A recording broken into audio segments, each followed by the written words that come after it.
Yung 20 pesos per kilo mga kababayan na bigas, malapit nang ma-realize. 20 to 25 kilos per kilo. Mr. Maravillas niya, kalilitaw mo naman sa sa live streaming, ganyan yung balita mo. Baka fake news niya yan, Mr. Maravillas. Nag-seminar po kami sa Makati, New World Hotel Makati. Tinuruan kami kung paano mag-detect ng fake news. Na-invite po tayo ng Presidential Communications Office ng mismong Palasyo Malacanang. Ang mga sources natin mga kababayan, galing mismo sa Palasyo, reliable siya. Pero depende siyempre sa inyo. Kung kayo'y dilawan, tapos mga dating Marcos supporters na bumaliktad na, siyempre, hindi man kayo maniniwala. Pero maniwala kayo sa hindi, yun ang balita po. And that is the real news. Yan po, mga kababayan, ang balita. DA, LGUs, farmers work together to provide 20 pesos to 25 pesos per kilo of rice. Sabi ko sa inyo, hindi po tumitigil yung ating Pangulong BBM. Pumunta tayo doon sa Manila. Kababalik lang natin mga kababayan. But before ko mga kababayan ibigay sa inyo yung istorya, click subscribe muna dito sa ating YouTube channel and hit the notification bell para lagi kayong updated sa mga kaganapan dito sa ating bayan. Yung mga reliable na balita, hindi yung mga haka-haka lang at paninira. Like and share na rin po ninyo ng ating video para marami yung makapanood. At huwag na rin po ninyo na skip yung ating mga commercial ads para tuloy-tuloy ang pag-unlad ng Bagong Pilipinas. Ayan po mga kababayan, na-invite kami ni Mrs. Di ba? Bagong Pilipinas, Media and Information Literacy. Maging mapanuri. Yan ba? Bella and Dante. Sabi ko sa inyo, para reliable yung ating mga information. Kailangan first-hand information yung pinalalabas natin. Pak na pak po. Di ba? Galing mismo sa Presidential Communications Office. Inggit naman na yan, Mr. Maravillas, yung mga, mga critics mo, mga buzzers. Malamang. Yan po si, Asek Pat Martin. Ito pa, para makilala ninyo. Siya po si Asek, Assistant Secretary ng PCO, Patricia Martin. Yan naman po si PCO Undersecretary Emeralda Ridao. Sila yung nag-invite sa amin ni Mrs.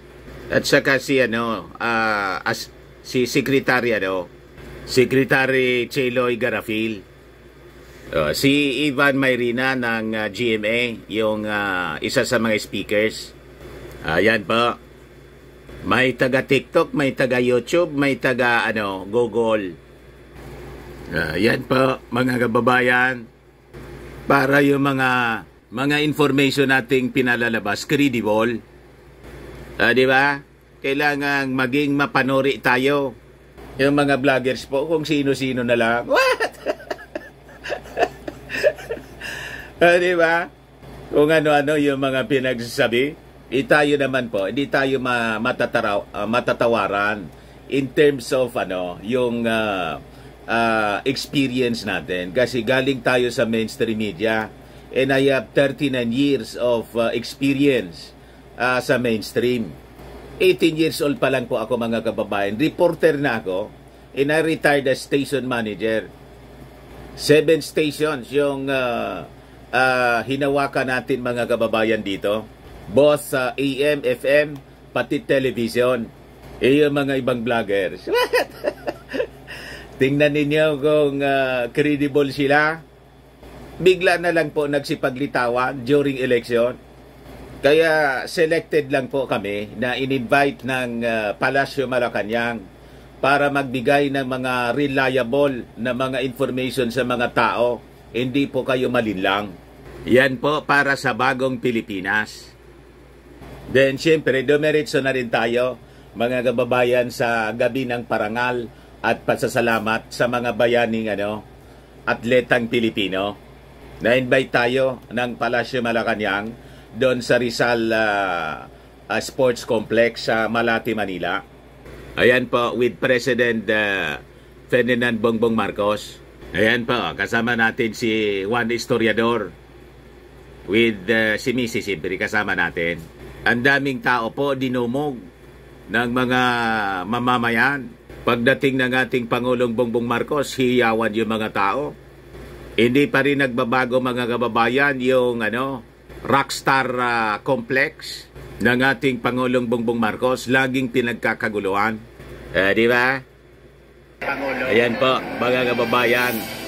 Magbibigay na ng mensahe yung ating Pangulo. Di ba? Magbibigay na, mga kababayan, ng mensahe yung ating Pangulong Bongbong. Yan. Excited yung ating Pangulo. Kahit pagod na pagod. Kung sila yung malaban, naririnig nila yung boses natin. Dahil hindi ko alam sa inyo. Ako na, ito na ating mga idol. Ayan. Alam niyo, kapag meron tayong mga nakuha na ganitong mga medalya, na ganitong mga award, karapat natin talaga na tayo ay bigyan natin ang tunay ang ating mga atleta. Ngunit, ang po natin kakalimutan, ang nakikita ng po natin, nandito dahil sila'y tumatapat, silang tumatanggap ng medalya kapag nanalo. Ngunit, huwag natin nakakalimutan, maraming ang tumulong dyan, maraming nagsakripisyo sa bawat isa ng atleta yan. Ang mga coach, ang mga trainer, A 10-year-old. Biglang pasok yung commercial. talagang team effort itong lahat. Team Philippines talaga ang hinapan natin. Kaya, to our hard-working coaches, the leaders of the Kasama ko si Mrs. Association, and of course, to our athletes. Alam niyo po, itong napakatagal nating nagantay. Napakatagal tayong nagantay na mag-celebrate tayo ng ganito. Dahil, ano na naman, kung minsan hindi masyado maganda nating resulta. At sinasabi namin, hindi sinabi ko ng Wansu. Ay sinabi, kung meron pa tayong mga magagawa pagkakas, hindi namin nakalain. Ganito, marami ang medalya na nakukuha natin. Hindi namin nakalain na ganito ang resulta na ibibigay sa ating bayani para sa ating minamahal ng Pilipinas.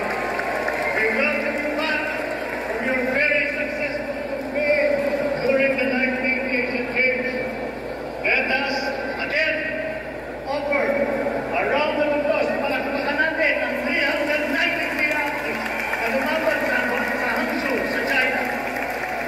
Siyempre, nandiyan ang Di ba? Kitang-kita, mga kababayan, sa mukha ng ating Pangulong Bongbong Marcos yung kasayahan. Masayang-masaya yung ating Pangulong Bongbong Marcos na nagawi ng napakaraming medalya. 18 medals, mga kababayan. Gold, silver, and bronze medal sa Asian Games 2023 yung ating mga bayaning athletes.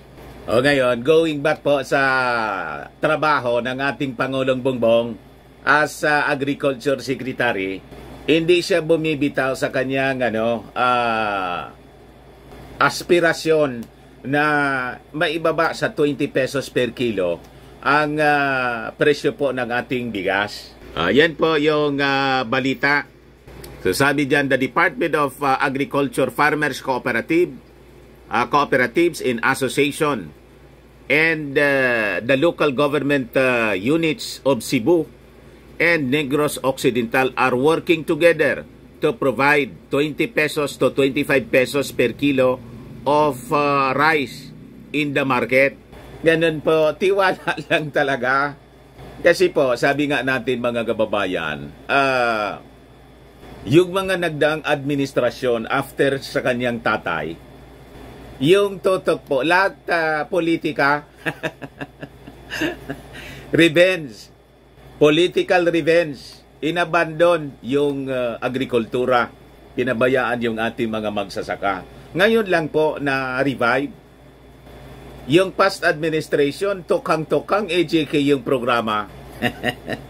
Talagang Marcos lang po ang may malasakit sa ating bansa na maiangat yung kabuhayan, lalo na ng ating mga magsasaka. Yun ang backbone ng ating economy, mga kababayan. Agriculture-based economy tayo. Kailangang tutukan talaga, mga kababayan. But you cannot reverse the situation in just 1 or 2 years, mga kababayan. Dika-dikadang neglect yung nangyari po. Pagkatapos, asa kayo na in just 2 years or 1 year, maibibigay yung mitiin na maibaba yung presyo ng bigas. That is also impossible. So, kailangan unti-unti po, slowly but surely, yun ang ginagawa ng ating Pangulong Bongbong. Ayan po, the Department of Agriculture Assistant Secretary na si Arnel de Mesa said that everyone is now getting involved in the efforts of the government to provide low-cost rice to consumers aligned with the agenda ng ating Pangulong Bongbong. Sabi niya, everyone is working overtime or double time and giving their share to make sure that the targets of the President are delivered. Sabi mga kababayan ni De Mesa. De Mesa also emphasized that the DA, private entities and other operating units in Cebu and Negros Occidental have allocated sufficient resources to benefit the less fortunate individuals. So sabi diyan, DA's record showed that rice is now being sold at 25 pesos per kilo sa mga bigasang bayan sa Negros Occidental, which is being operated with the support of the Federation of Irrigators Association of Central Negros Bago River Irrigation System. So sa ilalim ng konsepto, yung federasyon ng mga farmers, yung mga members working for the provincial government, allocate 10% of their production to be sold to the most vulnerable sectors, yung mga matatanda, mga indigents, and persons with special needs. Yun muna, mga kababayan, meantime. O di ba napakaganda, mga kababayan? The project is expected to expand to benefit more communities. Sa Cebu, the Sugbo Merkadong Barato, conceptualized by the provincial government, is set to start selling 20 pesos na po per kilo ng NFA rice and 40 pesos per kilo ng commercial rice para sa mga mahihirap. The group is not a subsidy program but a 5-day trading hub that sells low-cost produce. Yun, mga kababayan, yung mangyayari. Ayos pa. So, unti-unti makakamit, mga kababayan, yung ating aspiration, yung ating dream na maibaba yung presyo ng bigas. So sabi diyan, with these programs in Cebu and Negros Occidental, De Mesa said that the Marcos administration wants to ensure that all sectors are protected, not only that of the consumers but also of the rice producers. We are not looking after the welfare of the consumers, but the rice producers as well. Ngayon, yung local government ng Nueva Ecija has introduced their palay procurement program through its provincial food council that buys freshly harvested palay to support farmers and assure them of competitive and fair buying price para po sa bigas. So, kailangan talaga tulong-tulong yung national government, yung ating mga kooperatiba, at saka yung mga local government units.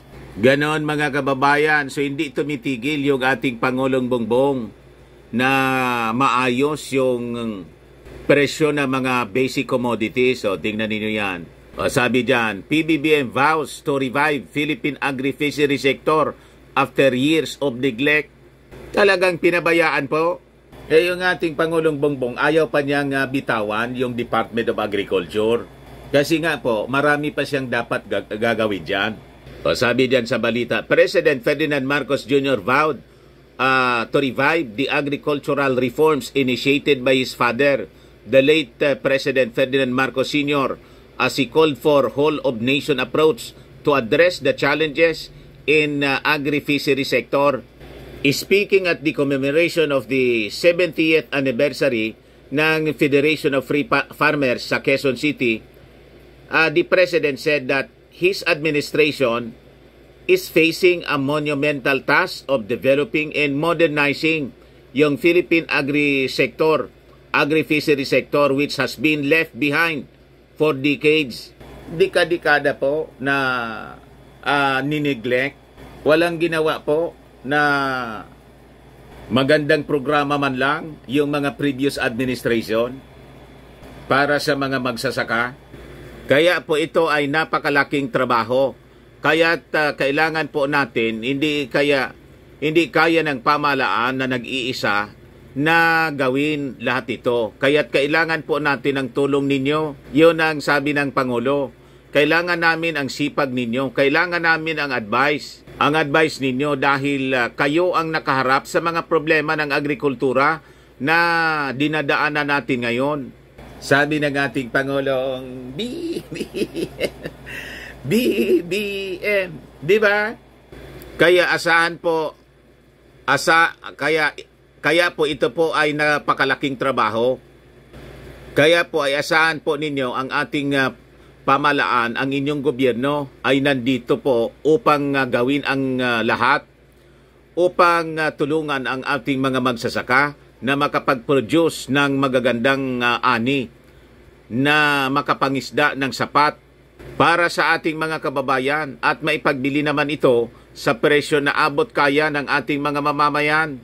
At kasabay din dyan ay kailangan natin ay may magandang hanap buhay ang ating mga magsasaka at ang ating mga fisher folk.